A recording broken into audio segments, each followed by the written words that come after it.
Today is lesson 5.4, multiplication strategies with multiples of 10. Our problem of the day is Colin rode his bicycle 9 miles each day for 1 week.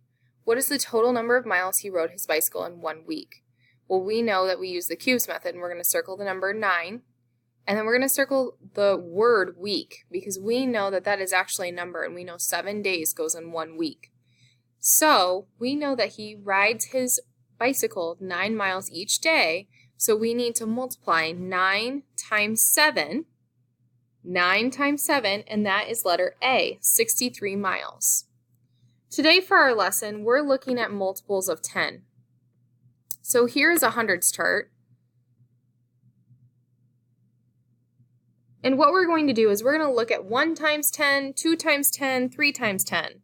So 1 times 10 is 10, 2 times 10 is 20, 3 times 10 is 30.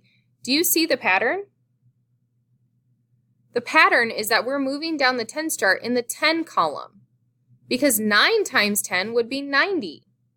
We also know that we can split this up into place value, and we know that 9 times 10, we can do 9 times 1, which equals 9, and then add the 0 back, and that would equal 90. So when you're multiplying by tens, you can either use a hundreds chart and go down the column, or you can use place value, multiply the tens digit, and then just add the 0 back to get the total.